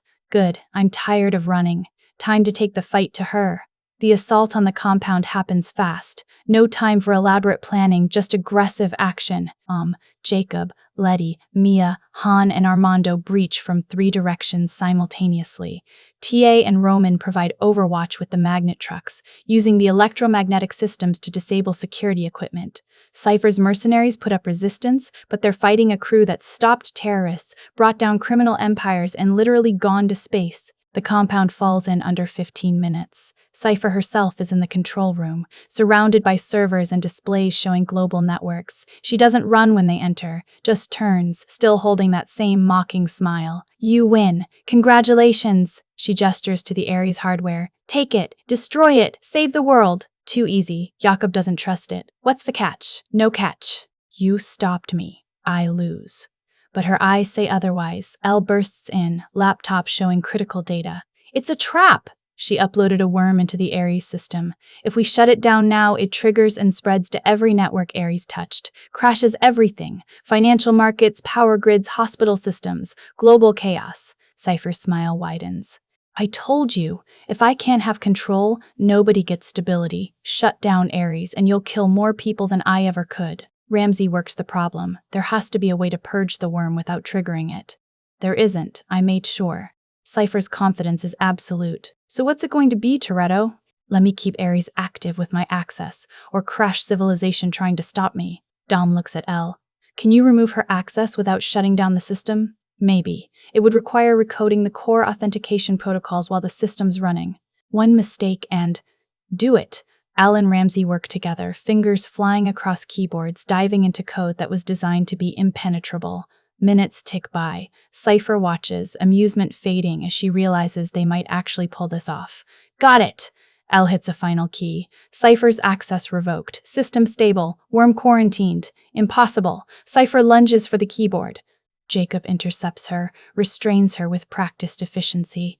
Family's good at impossible. Dom powers down the Aries hardware. You should have done your research! Mr. Nobody's backup team arrives, taking custody of Cipher and the Aries technology. The threat is over. For real this time. Standing outside the compound as Georgian sunrise paints the mountains gold, the crew catches their collective breath. Roman and Tej compare space stories with ground assault stories, debating which was more insane. Letty and Mia share a quiet moment, sisters in all but blood. Han talks with Armando about Giselle, keeping her memory alive. Dom and Jakob stand apart from the others, two brothers who lost decades but found each other again. The offer stands. Dom breaks the silence. Family, if you want it. Jakob looks at the crew, at people who welcomed him despite everything. Yeah, I want it. They shake hands, then, awkwardly, hug. 25 years of pain don't disappear, but healing starts somewhere. The mission is complete. Project Aries secured, Cipher captured, Mr. Nobody rescued, and the Toretto family, broken for so long, is whole again. Georgian authorities handle the cleanup. Cipher gets transferred to a black site facility where people like her disappear into legal limbo. Project Aries goes back into Mr. Nobody's custody, presumably to be locked away or destroyed. Probably locked away, because governments never actually destroy weapons they might want to use later. The crew spends 2 days debriefing, giving statements that will be classified immediately, and generally trying to convince international intelligence agencies that yes, they really did drive a car into space. Roman has selfies to prove it, which somehow makes the whole thing less believable. Jakob faces a choice. Multiple agencies want him for various crimes committed during his pursuit of Project Aries. Mr. Nobody offers protection in exchange for cooperation, basically witness protection with spy benefits. Or he could run, disappear into whatever shadows kept him hidden for 25 years. Instead, he chooses option 3. I'm coming home, Jakob tells Dom over breakfast in a Tbilisi cafe. To Los Angeles, face whatever charges I need to face, clear my name legitimately. You'll do time. Federal prosecutors aren't going to ignore the plane crash and theft charges. Dom's being realistic, not discouraging. I know, but I'm tired of running, tired of living in the dark. Jakob stares into his coffee. Dad spent his life investigating criminals. Feels wrong to stay one myself. Mr. Nobody works his magic. Plea deals get arranged. Jakob cooperates fully, provides testimony against Otto's network, and receives a reduced sentence. 18 months, minimum security, possibility of parole in 12. Not ideal, but considering everything, practically a gift. Before he reports to begin his sentence, there's time for one thing: a barbecue. The Toretto house in Los Angeles looks exactly like it did in the first film. Same garage, same backyard, same picnic tables that have hosted 100 family gatherings. Mia decorates while Letty handles the grill. Brian's kids run around the yard with little Brian, their laughter filling spaces that were quiet for too long. Cars line the street. Not just any cars, the family's cars. Dom's Charger, obviously. Letty's bike. The cars representing everyone who ever called this place home. Someone even brought Han's RX-7 from storage, clean and pristine, a memorial and a celebration rolled into one. People arrive in waves. Roman and Tej show up together, still arguing about who was more scared during the space mission. Roman claims Tej screamed the entire time. Tej maintains the audio recordings will prove otherwise. The recordings mysteriously disappeared. Ramsey brings her latest tech project, some kind of holographic display system that nobody asked for but everyone finds fascinating. Elle tags along, officially out of hiding now that Project Aries is secured. She fits into the crew naturally, trading coding stories with Ramsey, earning respect through competence. Armando makes an appearance, honoring his sister's memory by befriending the people she loved. He and Han spend time looking at old photos, sharing stories, keeping Giselle alive in the way that matters most. Even Queenie Shaw shows up, because apparently she's decided this family is her family now. Helen Mirren in a sundress dispensing criminal wisdom while complimenting Mia's potato salad is a surreal image nobody expected but everyone appreciates. Sean Boswell arrives with Twinkie and Earl, the crew from Tokyo Drift. They've been building cars and staying out of trouble mostly, and wanted to pay respects to the family that accepted them. The franchise has always been good about bringing back characters, refusing to let anyone be forgotten. Jakob stands at the edge of the gathering, not quite sure where he fits. 25 years absent means 25 years of inside jokes missed, bonds formed without him, history he wasn't part of. Mia solves that problem by handing him a beer and pulling him into a conversation with Tej about engine modifications. Within 10 minutes, he's debating the merits of twin-turbo versus supercharger systems, and just like that, he's family again. Dom finds a quiet moment with little Brian. Father and son sit on the porch steps watching the party unfold. The boy asks about the cars, about the people, trying to understand his place in this complicated legacy. All these people, Dom explains, they're family, not all by blood, but by choice. That's what matters. Even Uncle Jakob? Ami said you didn't talk to him for a long time. Especially Uncle Jakob. Sometimes family makes mistakes. Sometimes we hurt each other. But if the love's real, you find your way back. Simple wisdom for a complex truth. F9 works when it focuses on this core idea that family isn't a fixed thing. It breaks, it heals, it expands to include people who prove themselves worthy. The film stumbles when it prioritizes spectacle over substance, but in moments like these, it remembers what made the franchise special in the first place. Jakob approaches them, and Dom makes space on the step. 3 generations of Toretto men sitting together for the first time. I've got something for you. Dom hands Jakob a set of keys. Dad's charger, the one he was building before he died. I finished it, but it never felt like mine. Feels like it should be yours. Jakob takes the keys with shaking hands. Dom, I can't. You can. You will. When you get out, it'll be waiting. Dom stands, extends his hand. Family doesn't give up on family. They shake, then hug, and this time it's not awkward. The barbecue continues into the evening. Food gets eaten, stories get told, lies get exaggerated. Roman swears the rocket car reached actual orbit. Tej maintains they only hit low Earth atmosphere. Nobody cares about the truth when the story's this good. As night falls and string lights illuminate the backyard, someone sets up a screen for a racing documentary. Cars and competition, the foundation of everything this family built together. People settle in to watch, passing drinks and making commentary. One seat remains conspicuously empty. A chair at the main table, positioned where Brian O'Connor would sit if he were here. Paul Walker's absence hangs over the franchise like a ghost, acknowledged but never spoken directly. The empty chair says everything words can't. Dom raises his beer toward the empty seat. Others follow. Silent toast to the brother who can't be here, whose presence is felt anyway. The film handles this moment with grace, respecting Walker's legacy without exploiting it. This is where F9 gets complicated to talk about. As pure spectacle, it's ridiculous and knows it. Cars with magnets, rocket vehicles, villains who monologue, physics suggestions instead of laws. If you're looking for realism, you're watching the wrong franchise. But as family drama, as a story about forgiveness and reconciliation, it actually works. John Cena brings genuine emotion to Jakob, making him more than just evil brother. The flashbacks provide context that transforms the character from villain to victim of circumstance. When Dom and Jakob reconcile, it feels earned despite the absurd action surrounding it. The film's biggest weakness is probably its length.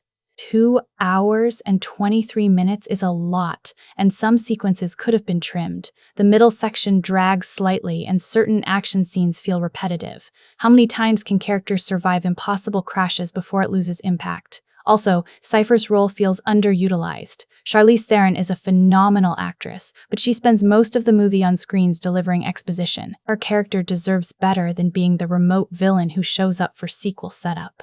But the core emotional arc, Dom learning to forgive Jakob, learning that his certainty about the past was built on incomplete information, that's genuinely compelling. The franchise has always been about family, but F9 actually interrogates what that means. What do you owe family members who hurt you? When is forgiveness possible? How do you rebuild trust after betrayal? These questions don't have easy answers, and the film doesn't pretend they do. Dom and Jacob won't magically have a perfect relationship now. 25 years of pain doesn't vanish because of one conversation, but they're talking, they're trying. That's what matters. The technical craft is solid throughout. Justin Lin knows how to shoot action. The Edinburgh sequence alone is worth the price of admission. The magnet trucks create unique visual opportunities, and Lin exploits them beautifully. The space sequence is bananas, but it's executed with such confidence that you just surrender to it. The ensemble cast remains the franchise's greatest asset. Watching Roman and Tej bicker, seeing Han integrated back into the crew, experiencing Mia's return to action. These are the moments that resonate. The actors have chemistry built over a decade of films, and it shows. F9 isn't trying to be The Godfather. It's not aiming for prestige filmmaking. It knows exactly what it is, a big, loud, physics-defying action movie with genuine heart underneath the explosions. On those terms, it succeeds more often than it fails. The party winds down around midnight. People drift away in their cars, promises to reunite soon exchanged with hugs and fist bumps. Jacob leaves with Mia and her family, spending his last night of freedom somewhere that feels like home. Dom and Letty clean up, little Brian asleep inside. They work in comfortable silence, relationships solid enough not to need constant conversation. You did good today. Letty stacks plates. With Jacob. With everyone. Just trying to be the man my father thought I could be. Dom looks at the empty chair, still sitting where they placed it.